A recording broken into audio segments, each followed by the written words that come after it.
바쁜 삶 속에서 놓치기 쉬운 이슈를 정리해드리는 시간, 유한타투데이 유투입니다.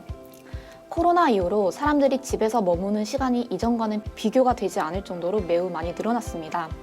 자연스럽게 거주 공간에 대한 관심이 증가하고 이는 건설, 건자재 기업에는 호재로 작용하고 있다고 하는데요. 오늘 유한타투데이에서는 코로나가 가져온 집콕 문화의 수혜를 받아 성장하는 인테리어 리모델링 시장과 대표적인 기업인 한샘, LG 하우시스의 실적에 대해서도 간략하게 짚어보고자 합니다. 유한타증권 기업분석팀에서 건설 건자재를 담당하시는 김기룡 연구원님 모셨습니다. 안녕하세요. 안녕하세요. 네. 먼저 코로나로 인해서 인테리어 리모델링 시장이 어떻게 변화하고 있는지 향후 방향성에 대해서부터 설명 부탁드립니다. 네. 우선 앞서 말씀해 주신 것처럼 코로나19 사태가 도래하면서 비대면 사회 확산 이런 부분들이 아무래도 거주 공간에 대한 전반적인 관심도나 실질적인 그 수요에 관련된 부분들이 좀 이어지고 있는 상황입니다. 익히 알고 계신 것처럼 재택근무나 온라인 개강 같은 이러한 부분들이 과거 대비 좀 활성화되면서 전반적으로는 거주 공간에 대한 기능적인 확대에 대한 부분들도 좀 짚어볼 수 있을 것 같고요. 앞서 말씀드렸던 자연스럽게 이제 거주 공간에 대한 머무는 시간이 많아지다 보니까 집콕이나 이러한 신조어에 대한 등장도 이러한 부분들을 좀 대변하는 그런 상황이 되는 것 같습니다. 그래서 앞에 그림 보시는 것처럼 이 그래프 같은 경우에는 이제 건설산업연구원에서 발표한 그 리모델링 시장에 대한 성장 전망치입니다. 그림에서 보시는 것처럼 자연스럽게 과거 대비 지금 현재 좀 전반적으로 그 관련된 규모가 좀 상승하고 있는 부분들로 좀 볼 수 있을 것 같고요.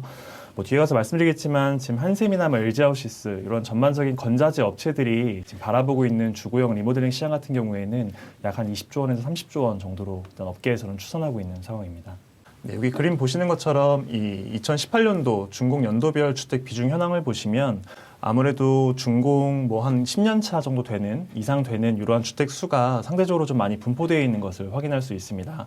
자연스럽게 입주한 지 얼마 되지 않은 주택 같은 경우나 혹은 재건축 연한 30년을 거의 앞둔 주택이나 아파트 같은 경우에는 아무래도 실질적으로 전반적인 리모델링 공사를 하기는 조금 어렵다라는 관점에서 보더라도 여전히 준공 10년 이후 주택에 대한 분포가 상대적으로 많다라는 건 그만큼 인테리어 리모델링 시장으로 유입될 수 있는 주택 대상수 역시 많다라는 부분들을 좀 확인할 수 있는 포인트가 될 것 같고요.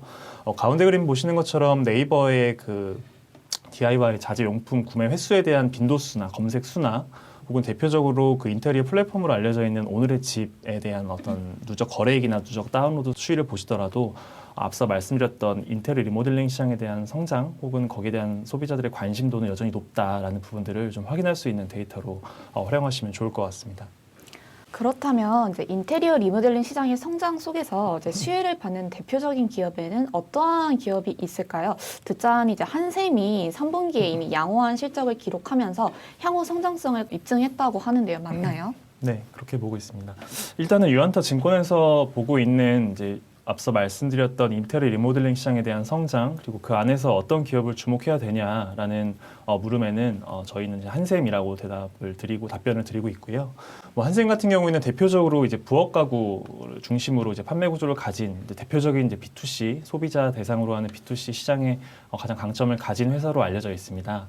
한샘 같은 경우에 투자 포인트라고 놓고 본다면 아무래도 앞서 말씀드렸던 인테리어 리모델링 시장에 대한 성장 그리고 그 안에서 한샘이 지금 추구하고 있는 어떤 판매 전략, 이를테면 과거처럼 이제 부엌이면 부엌, 욕실이면 욕실 이런 단품 판매 구조에서 이제는 부엌, 욕실을 포함한 창호나 도어 혹은 마루, 조명 같은 이러한 추가적인 아이템을 한꺼번에 이제 패키지화 구성을 해서 단품을 파는 게 아니라 이제 패키지를 판매하는 이러한 판매 구조에 대한 변화를 좀 주목해 볼 수 있을 것 같고요.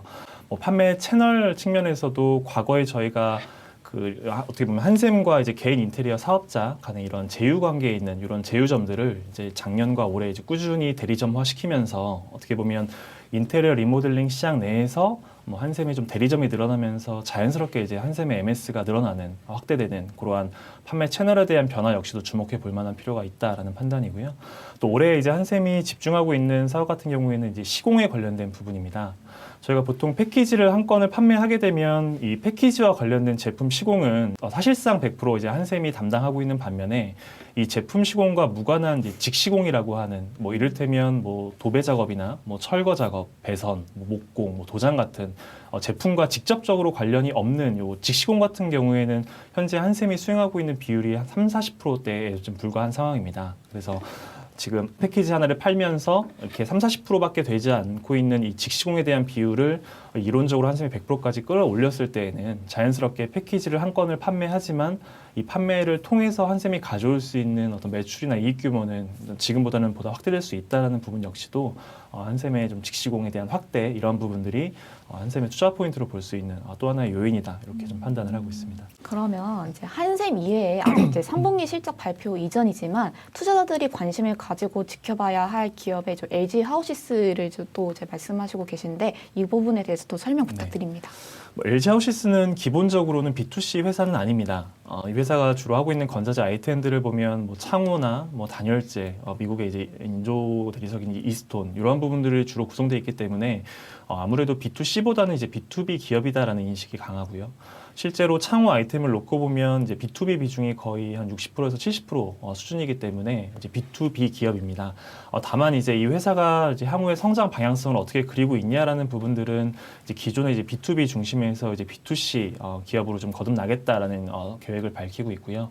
실제 이러한 B2C 쪽으로 회사가 이제 변모하는 그런 과정에서 저희가 어떤 부분들을 좀 관찰할 수 있냐라는 부분들 측면에서는 아무래도 기존의 이제 LG 하우시스가 이제 LG 전자와 같이 이제 좀 매장을 공유하는 이를테면 LG전자의 오프라인 매장인 베스트샵이라는 매장 안에 일부 공간을 할애해서 이제 LG하우시스의 이제 지인 매장을 입점시킴으로 인해서 자연스럽게 이제 LG전자의 어떤 가전 부분을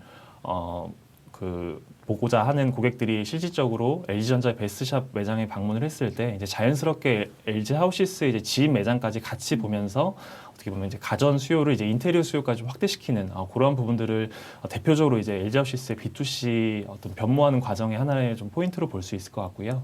지금 현재 LG전자의 베스트샵에 입점해 있는 LG하우시스의 그 매장 수가 한 27개 정도로 되는 걸로 파악되고 있습니다. 이러한 부분들을 뭐 연말까지 약 한 40개 정도까지 좀 빠르게 공격적으로 늘리겠다라는 계획을 밝히고 있고요. 뭐 그 이외에도 좀 다양한 어떤 백화점이나 혹은 이마트, 일렉트로마트 같은 이런 기존에 진출하지 않았었던 그런 오프라인 매장 쪽에도 이제 LG하우시스가 좀 대리점을 확대하면서 이제 자연스럽게 이제 소비자의 노출도를 높이면서 이제 B2C 쪽에 대한 비중을 끌어올리겠다라는 부분들이 앞서 말씀드렸던 인테리어 리모델링 시장 내에서의 어떻게 보면 LG하우시스의 좀 변화다라고 좀 볼 수 있을 것 같습니다. 네, 오늘은 성장하는 리모델링 인테리어 시장과 주목해야 할 기업들에 대해서 알아보는 시간을 가졌습니다. 이것으로 오늘 유한타 투데이를 마치겠습니다. 우리 모두 부자가 되는 그날까지 유한타 투데이는 함께하겠습니다. 감사합니다.